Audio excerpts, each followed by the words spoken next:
اللہ سبحانہ تعالیٰ بندے کی دعا ہر وقت قبول کرتا ہے، لیکن اگر کوئی تکلیف یا بیماری ہو یا جادو کی شکایت ہو تو اس کے لیے باقاعدہ طریقے پر بیٹھ کر اپنے رب کو پکارنا، قبولیت کے اوقات میں رب کو پکارنا بہت ضروری ہے، کیونکہ جتنی بڑی مشکل ہوتی ہے اس سے نجات کے لیے اتنی ہی بڑی ایفرٹ بھی لگانی پڑتی ہے۔ اس لیے ضروری ہے کہ اللہ تعالیٰ سے بہت اچھی طرح دعا کی جائے، گڑ گڑا گڑ گڑا کر، اور اس سے پہلے اللہ تعالیٰ کی حمد و ثنا اور تعریف کے کلمات کہنا نہ بھولیے۔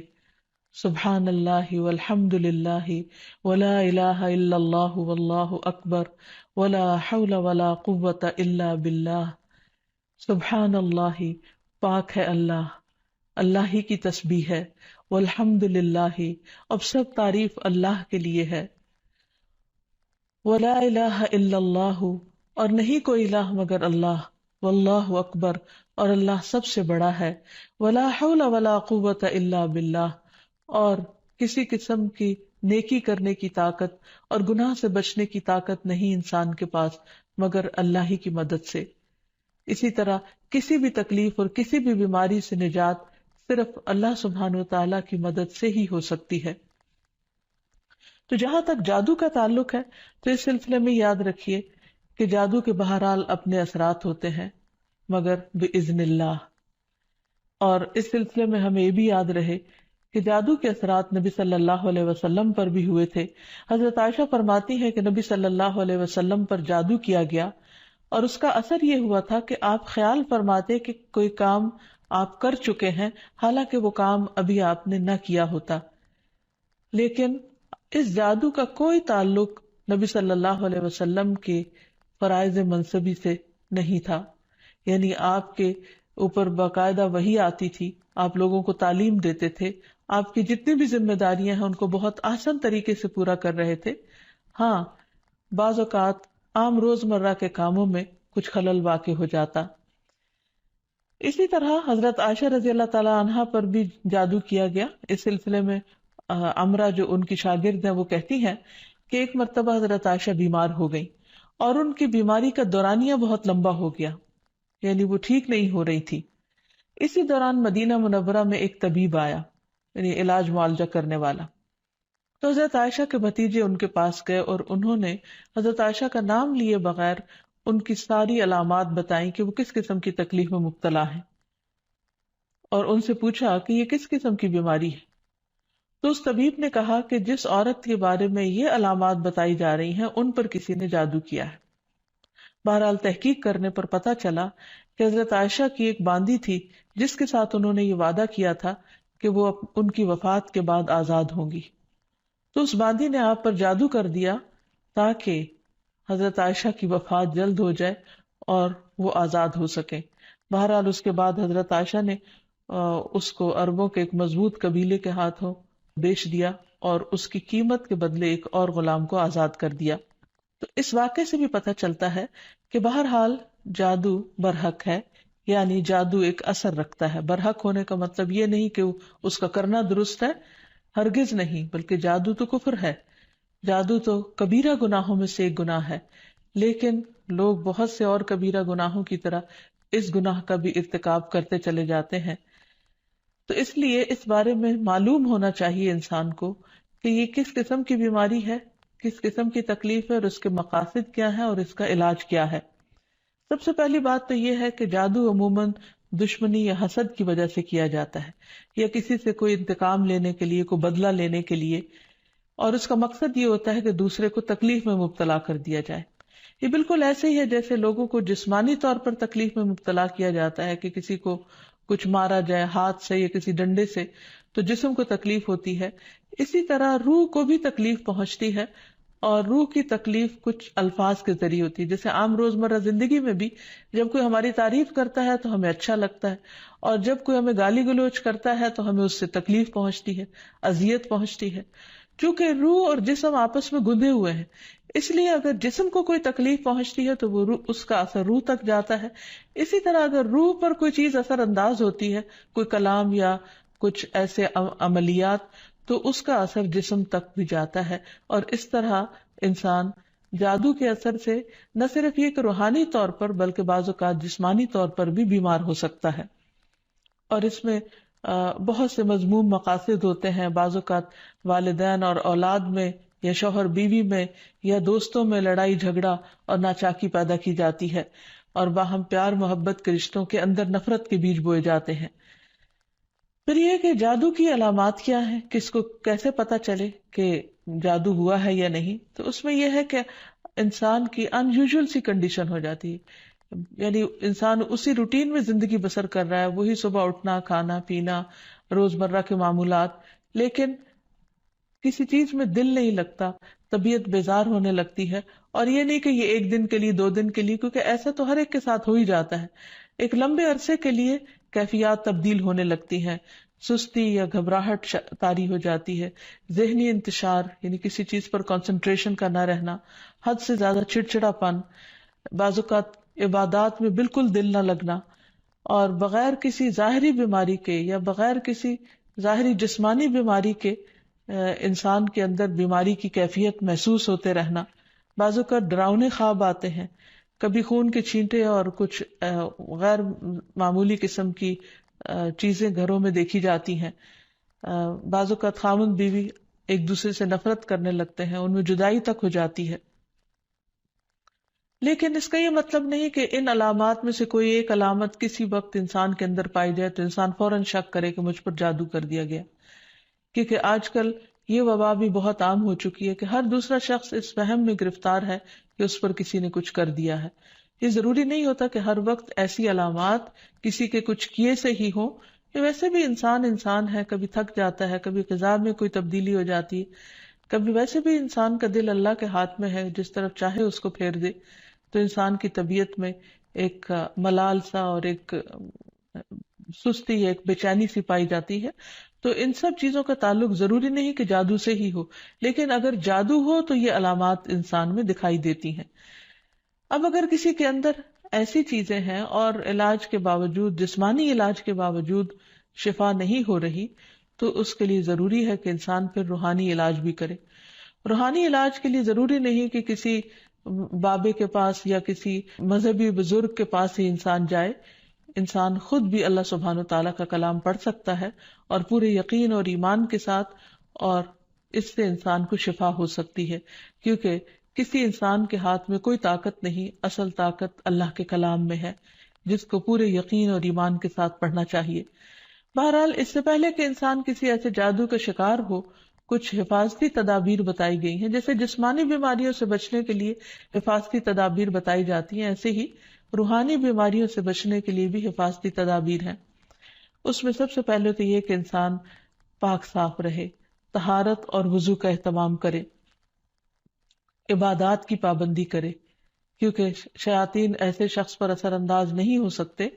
کہ جو اللہ سبحانہ تعالیٰ کے ساتھ مضبوط تعلق رکھتے ہیں. عبداللہ بیان کرتے ہیں کہ نبی صلی اللہ علیہ وسلم کے سامنے ایک شخص کا ذکر کیا گیا کہ وہ صبح تک پڑا سوتا رہا اور نماز کے لیے بھی نہیں اٹھا.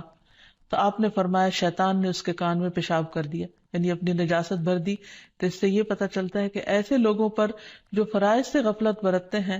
وہ زیادہ ایسی بیماریوں کا شکار ہوتے ہیں.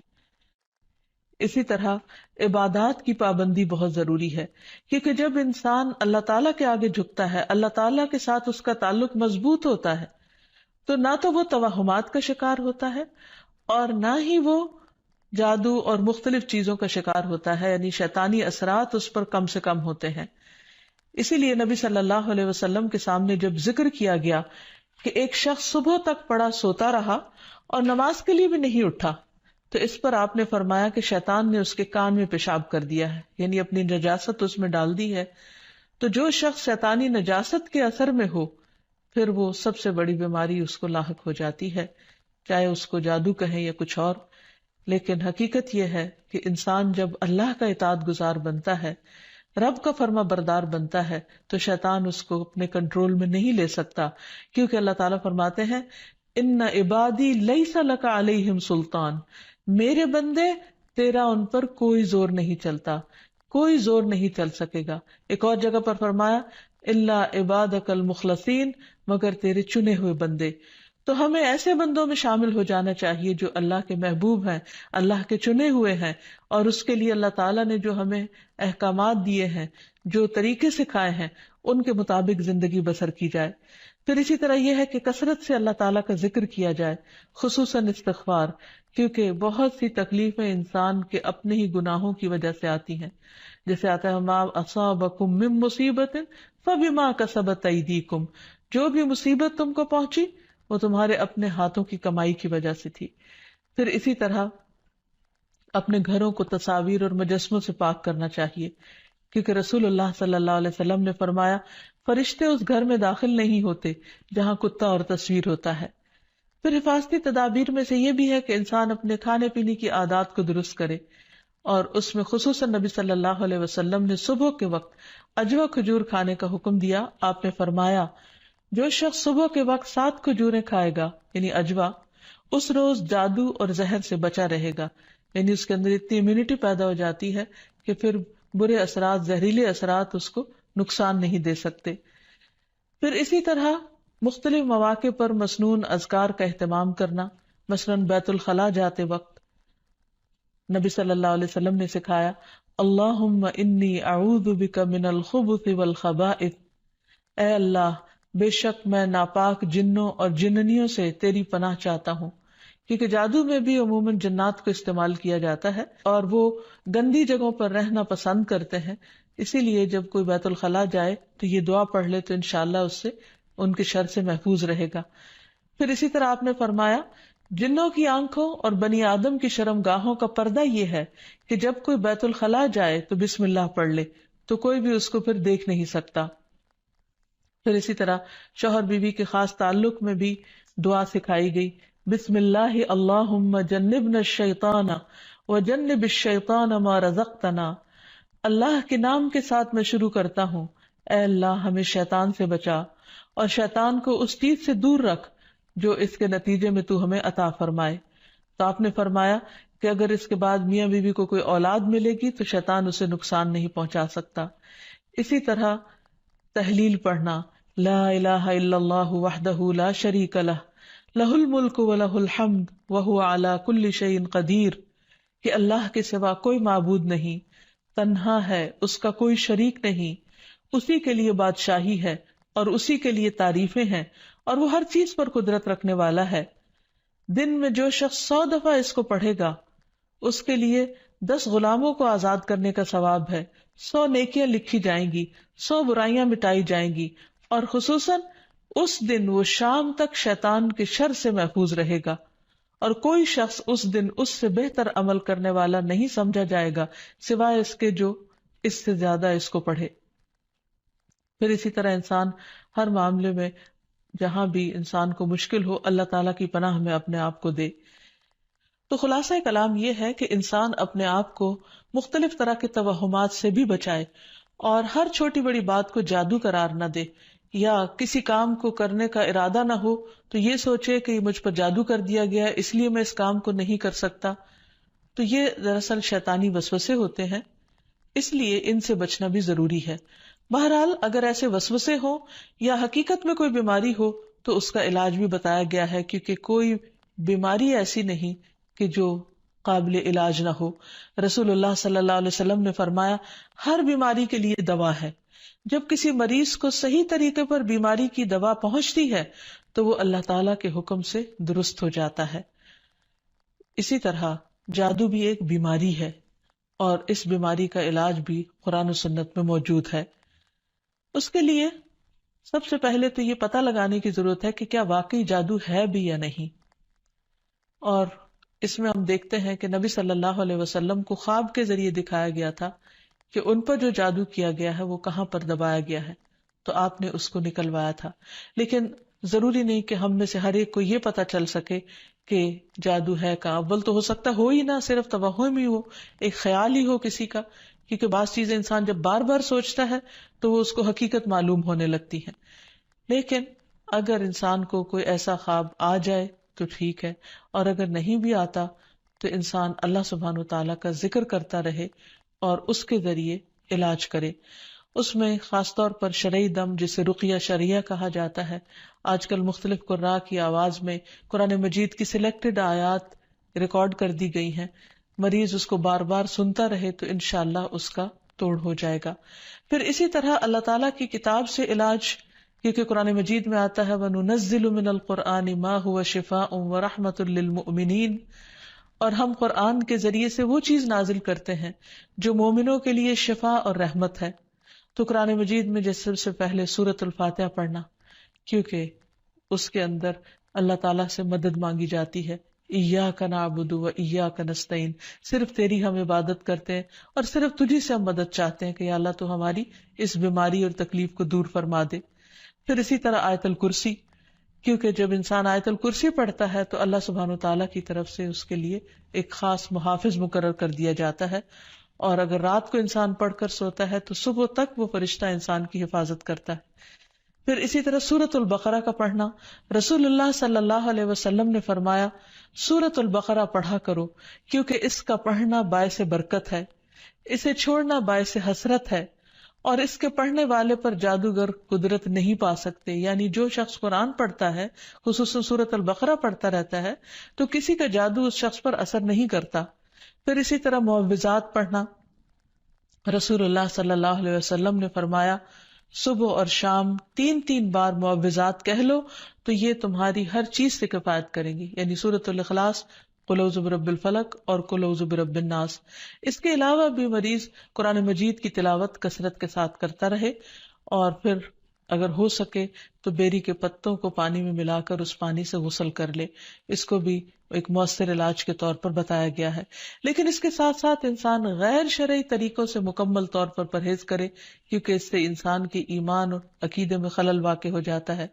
رسول اللہ صلی اللہ علیہ وسلم نے فرمایا جس نے حرام چیز کے ساتھ علاج کیا اللہ تعالیٰ اس کے لیے اس میں شفا نہیں بنائے گا، یعنی اس کو پھر فائدہ نہیں ہوگا۔ پھر اسی طرح جادو کا علاج جادو سے نہیں کرنا چاہیے، یعنی اگر انسان کو کبھی ایسا وہم ہو تو جادوگروں کے پاس نہ جائے، یا ایسے طریقے اختیار نہ کرے کہ جس سے جو ہمارے دین میں نہیں یا ہماری شریعت کے خلاف جاتے ہیں۔ رسول اللہ صلی اللہ علیہ وسلم نے فرمایا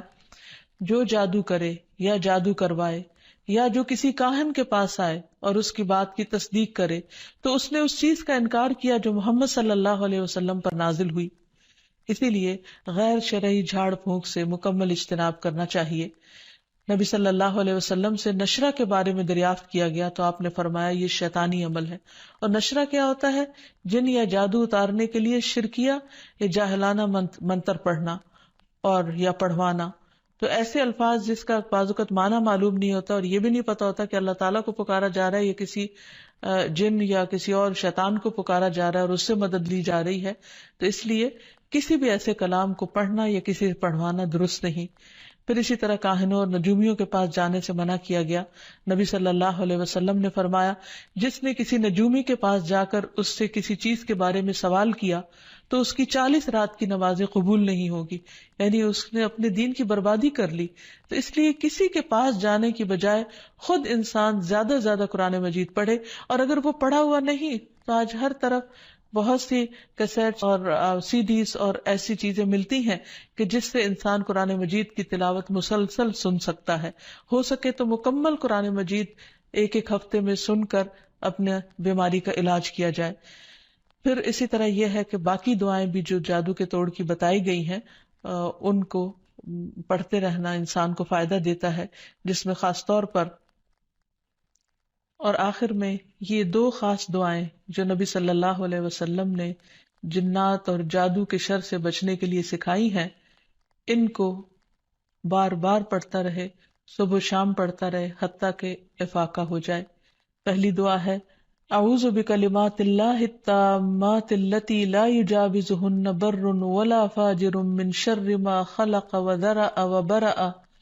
ومن شر ما ينزل من السماء ومن شر ما يعرج فيها ومن شر ما ذرأ في الأرض ومن شر ما يخرج منها ومن شر فتن الليل والنهار ومن شر كل طارق إلا طارقا يطرق بخير يا رحمن۔ میں اللہ کے کامل کلمات کے ساتھ پناہ چاہتا ہوں جن سے آگے نہ تو کوئی نیک اور نہ ہی کوئی برا شخص بڑھ سکتا ہے، ہر اس چیز کے شر سے جس کو اس نے بنایا، پیدا کیا اور پھیلایا، اور ہر اس چیز کے شر سے جو آسمان سے اترتی ہے، اور ہر اس چیز کے شر سے جو اس میں چڑھتی ہے، اور ہر اس چیز کے شر سے جسے اس نے زمین میں پیدا کیا، اور اس چیز کے شر سے جو اس سے نکلتا ہے، اور رات اور دن کے فتنوں کے شر سے، اور رات کو آنے والے کے شر سے، سوائے اس کے جو خیر کے ساتھ آئے، اے رحم فرمانے والے۔ تو یہ دعا اور ایک اور دعا جو شدید جنات کے حملے سے بچانے والی دعا ہے، جس کے بارے میں کعب الاحبار کہتے ہیں کہ اگر میں یہ چند کلمات نہ پڑھتا تو یہود مجھے گدھا بنا دیتے۔ لوگوں نے پوچھا وہ کلمات کیا ہیں؟ تو کعب نے کہا اعوذ بوجہ اللہ العظیم الذی لیس شیء اعظم منہ وبکلمات اللہ التامات التی لا یجاوزہن بر ولا فاجر وباسماء اللہ الحسنى كلها ما علمت منها وما لم اعلم من شر ما خلق وبرأ وذرأ۔ میں اللہ کے عظیم چہرے کی پناہ مانگتا ہوں جس سے عظیم کوئی اور چیز نہیں، اور اس کے مکمل کلمات کے ساتھ پناہ چاہتا ہوں جن سے آگے نیک یا بد نہیں بڑھ سکتا، اور اس اللہ کے تمام اسماء حسنہ کے ساتھ پناہ چاہتا ہوں جن کو میں جانتا ہوں اور جن کو میں نہیں جانتا، ہر اس چیز کے شر سے جس کو اس نے بنایا، پیدا کیا اور پھیلایا۔ پھر یہ بھی یاد رہے کہ شیطان انسان پر مختلف طریقے سے حملے کرتا ہے، مثلاً اللہ تعالیٰ کے بارے میں شک پیدا کرنا۔ رسول اللہ صلی اللہ علیہ وسلم نے فرمایا تم میں سے کسی کے پاس شیطان آتا ہے اور تمہارے دل میں پہلے تو یہ سوال پیدا کرتا ہے کہ فلاں چیز کس نے پیدا کی، فلاں چیز کس نے پیدا کی، یہاں تک کہ آخر میں اس بات تک پہنچا دیتا ہے، کہتا ہے کہ خود تمہارے رب کو کس نے پیدا کیا۔ جب کسی شخص کو ایسا وسوسہ ڈالے تو اللہ سے پناہ مانگنی چاہیے اور اس شیطانی خیال کو چھوڑ دینا چاہیے۔ پھر اسی طرح شیطان انسان کو اللہ تعالیٰ کی اطاعت سے روکتا ہے۔ اس نے پہلے ہی دن یہ کہا تھا قال فبما اغویتنی لاقعدن لهم صراطک المستقیم، کہ ابلیس نے کہا کہ تو نے مجھے گمراہی میں مبتلا کیا، نعوذ باللہ، وہ اللہ تعالیٰ کو بلیم کر رہا ہے، تو اب میں بھی تیری سیدھی راہ پر گھات لگا کر بیٹھوں گا۔ پھر انسانوں کے آگے سے، پیچھے سے، دائیں سے، بائیں سے، غرض ہر طرف سے ان کو گھیروں گا، اور تو ان میں سے اکثریت کو شکر گزار نہ پائے گا۔ اور ایک حقیقت ہے کہ بہت کم لوگ ایسے ہیں جو خود کو ملنے والی نعمتوں پر شکر گزار ہوں اور خوش ہوں۔ بہت سے لوگ تو بندوں سے اور اللہ تعالیٰ سے شکوہ ہی کرتے چلے جاتے ہیں، اور جو کچھ ملا ہے اس کو نہیں دیکھتے۔ پھر اسی طرح شیطان کے کاموں میں سے ایک کام یہ ہے کہ وہ لوگوں کے دلوں میں فتنے پیدا کرتا ہے، لوگوں کے درمیان جھگڑے اور فساد پیدا کرتا ہے، خصوصاً میاں بیوی کے درمیان۔ اس سلسلے میں حدیث میں آتا ہے کہ شیطان کے لشکر جب لوگوں میں فتنہ ڈالنے جاتے ہیں تو ان میں سے ایک آتا ہے اور کہتا ہے کہ میں نے اس طرح کیا اور اس طرح کیا، تو شیطان کہتا ہے کہ تو نے کوئی بڑا کام نہیں کیا، یعنی اگر عام لوگوں میں جھگڑے فساد کرواتا ہے تو اس کو وہ کوئی کام نہیں گردانتا۔ پھر ان میں سے ایک اور آتا ہے اور کہتا ہے کہ میں نے فلاں آدمی کو اس وقت تک نہیں چھوڑا جب تک اس کے اور اس کے بیوی کے درمیان جدائی نہیں ڈال دی، یعنی لڑائی نہیں کروا دی۔ شیطان اسے اپنے قریب کر کے کہتا ہے کہ ہاں تو نے اچھا کیا، اور پھر اسے وہ اپنے ساتھ چمٹا لیتا ہے۔ اور ایک اور روایت میں آتا ہے کہ پھر وہ اس کے سر پر ایک تاج رکھ دیتا ہے کہ تم نے سب سے بڑا کام کیا، کیونکہ حقیقت یہ ہے کہ اگر شوہر بیوی کے درمیان اختلافات ہوں گے، لڑائی جھگڑے ہوں گے، تو گھر کی چولہے ڈھیلی ہو جائے گی، اور جب گھر کے اندر سکون نہیں رہے گا تو پھر اس سے بہت ساری بے پناہ خرابیاں پھوٹیں گی۔ اس لیے شوہر بیوی کے درمیان باہم محبت کا ہونا ایک بہت بڑی نعمت ہے۔ شقیق کہتے ہیں کہ ایک شخص جس کا نام ابو جریر تھا، وہ ابن مسعود کے پاس آیا اور اس نے کہا میں نے ایک کنواری لڑکی سے شادی کی ہے، لیکن میں خوف زدہ ہوں کہ وہ مجھ سے نفرت کرے گی۔ تو ابن مسعود نے فرمایا کہ الفت اللہ کی طرف سے ہوتی ہے اور بغض شیطان کی طرف سے۔ شیطان چاہتا ہے کہ تمہارے لیے اس چیز کو ناپسندیدہ کر کے دکھائے جو اللہ نے تمہارے لیے حلال کی، تاکہ انسان پھر حرام کی طرف مائل ہو۔ اسی طرح باہم بہن بھائیوں کے درمیان، دوستوں کے درمیان عداوت اور دشمنی پیدا کرتا ہے۔ قرآن مجید میں اللہ تعالیٰ فرماتے انما یرید الشیطان ان یوقع بینکم العداوۃ والبغضاء فی الخمر والمیسر، شیطان تو یہ چاہتا ہے کہ شراب اور جوئے کے ذریعے تمہارے درمیان دشمنی اور بغض ڈال دے، کیونکہ عموماً شراب کی محفلیں بھی دوستوں کے درمیان ہوتی ہیں اور جوئے بھی عموماً دوستی آپس میں کھیل رہے ہوتے ہیں۔ تو ان میں ایک دوسرے کے ساتھ پھر جو زیادتیاں ہوتی ہیں ناسمجھی کی وجہ سے یا شراب کے نشے کی وجہ سے، تو اس میں بعض اوقات مدتوں پرانے تعلقات ختم ہو کر رہ جاتے ہیں. تو یہ بھی شیطانی وار ہوتے ہیں. پھر شیطان کا ایک بہت بڑا ہتھیار جو ہر ایک پر چل جاتا ہے وہ ہے غصہ کرنا، کیونکہ غصہ شیطان کی طرف سے ہوتا ہے اور وہ انسانوں کو جلد مشتعل کروا دیتا ہے. پھر اسی طرح اللہ کا ذکر بھلوا دینا. قرآن مجید میں آتا ہے استحوذ علیہم الشیطان فانساہم ذکر اللہ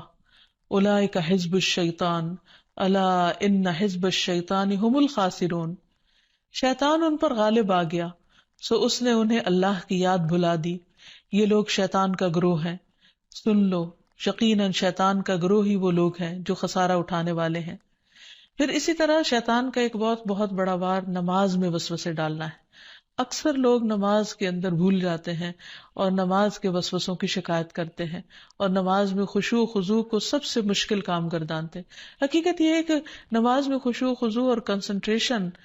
انسان کو جنت الفردوس کا مستحق بناتا ہے، لیکن جب انسان کی نماز خشوع و خضوع سے خالی ہوتی ہے، یعنی اس میں کنسنٹریشن نہیں ہوتی، تو انسان کو یوں محسوس ہوتا ہے جیسے اس نے نماز پڑھی ہی نہ ہو. اور جب سب سے پہلا فریضہ ہی انسان کا ڈھیلا پڑ جاتا ہے یا صحیح طور پر ادا نہیں ہوتا، تو ایسی صورت میں انسان کے دل میں کبھی بھی پھر اطمینان اور سکون نہیں آتا. تو بہرحال رسول اللہ صلی اللہ علیہ وسلم نے فرمایا کہ جب نماز کے لیے اذان دی جاتی ہے تو شیطان ہوا خارج کرتا ہے اور بڑی تیزی کے ساتھ پیٹ موڑ کر بھاگتا ہے تاکہ اذان کی آواز نہ سن سکے، اور جب اذان ختم ہو جاتی ہے تو پھر واپس آ جاتا ہے. لیکن جو ہی تکبیر شروع ہوتی ہے پھر پیٹ موڑ کر بھاگ جاتا ہے.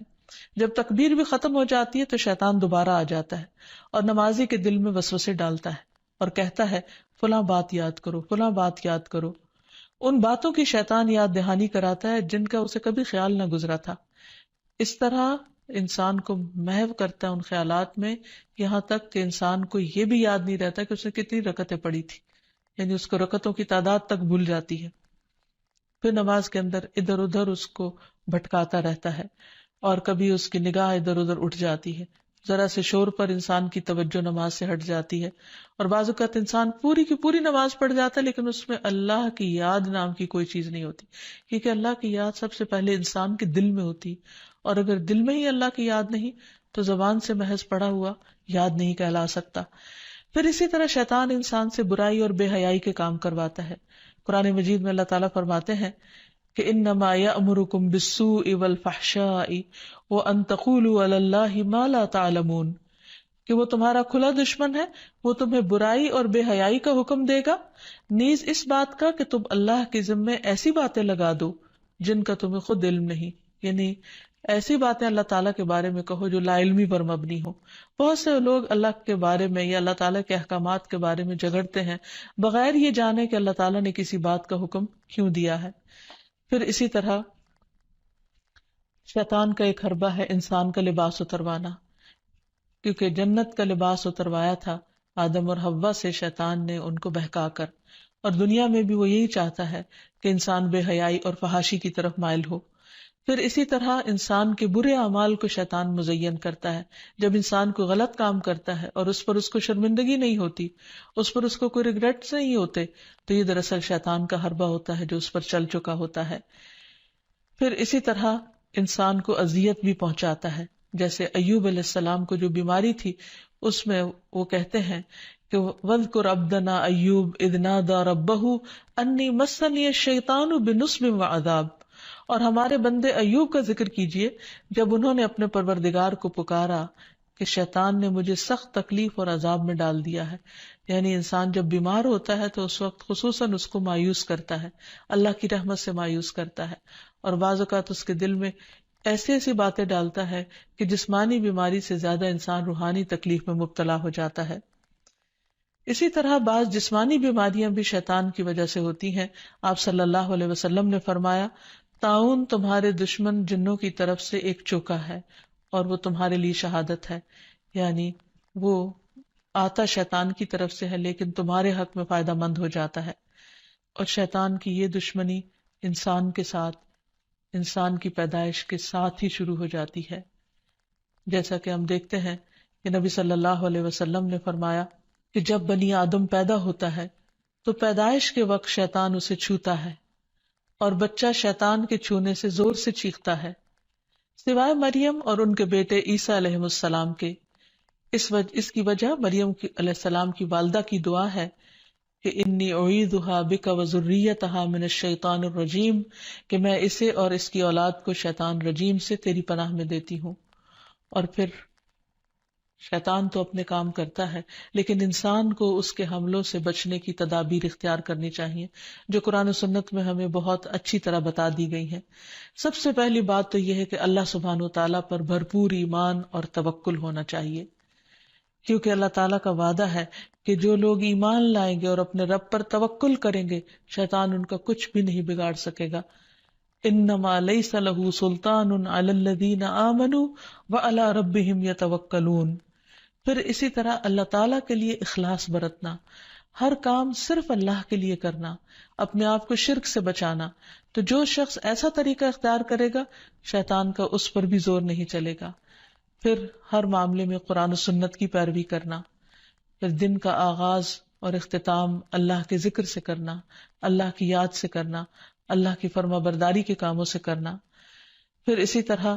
کثرت سے سجدے کرنا، کیونکہ شیطان نے اللہ تعالیٰ کا حکم نہیں مانا تھا اور سجدے سے انکار کیا تھا، تو رسول اللہ صلی اللہ علیہ وسلم نے فرمایا، جب کوئی آدمی سجدہ والی آیت پڑھ کر سجدہ کر لے تو شیطان روتے ہوئے دور ہٹ جاتا ہے اور کہتا ہے افسوس مجھ پر۔ آدمی کو سجدے کا حکم ملا تو اس نے سجدہ کر لیا، اس کے لیے جنت ہے، اور مجھے بھی سجدے کا حکم ملا لیکن میں نے انکار کر دیا اور میرے لیے جہنم ہے۔ تو اس لیے شیطان کی مخالفت اگر انسان کرنا چاہے تو اس کے لیے سجدوں کی کثرت کر دے اور خصوصاً فرض نماز کی پابندی کرے، تو انشاءاللہ شیطان کا زور نہیں چلے گا۔ پھر اسی طرح گھر کو شیطانی چیزوں سے پاک کرنا، پھر فضول خرچی سے بچنا، کیونکہ فضول خرچ شیطان کے بھائی ہوتے ہیں، نگاہوں کی حفاظت کرنا، کیونکہ نبی صلی اللہ علیہ وسلم نے فرمایا کہ وہ ابلیس کے تیروں میں سے ایک تیر ہے۔ پھر اسی طرح اکٹھے رہنا، مسلمانوں کی جماعت کے ساتھ جڑے رہنا۔ رسول اللہ صلی اللہ علیہ وسلم نے فرمایا کہ جماعت پر اللہ کا ہاتھ ہے اور شیطان اس کے ساتھ ہے جو جماعت سے علیحدہ ہو اور وہ اس کو پاؤں مار کر ہانکتا ہے، یعنی جو شخص اچھے لوگوں کے ساتھ ملتا جلتا نہیں، ان کی مجلس میں نہیں بیٹھتا، ایک دوسرے کو وتواصوا بالحق وتواصوا بالصبر نہیں کرتا، وہ پھر شیطان کے وسوسوں اور چالوں کا شکار ہو جاتا ہے۔ اور آخر میں دعائیں، اللہ سبحانہ تعالیٰ نے ہمیں قرآن مجید میں بھی دعائیں سکھائی ہیں اور نبی صلی اللہ علیہ وسلم نے بھی۔ اس میں سے پہلی دعا ہے رب اعوذ بک من ہمزات الشیاطین واعوذ بک رب ان یحضرون، اے میرے رب میں شیطان کی اکساہٹوں سے تیری پناہ مانگتا ہوں اور اس بات سے بھی تیری پناہ مانگتا ہوں کہ وہ میرے پاس آئیں۔ پھر تعوذ پڑھنا، یعنی اعوذ باللہ من الشیطان الرجیم من ہمزہ ونفخہ ونفثہ، میں اللہ کی پناہ چاہتا ہوں شیطان مردود سے کہ مجھ پر کوئی جنون کا اثر ڈالے یا مجھے تکبر پر آمادہ کرے یا شعر و شاعری کی طرف لائے، یعنی جو غلط قسم کی ہے۔ پھر قرآن مجید پڑھنے سے پہلے اعوذ باللہ من الشیطان الرجیم پڑھنا۔ پھر اسی طرح برا خواب دیکھنے پر تعوذ پڑھنا۔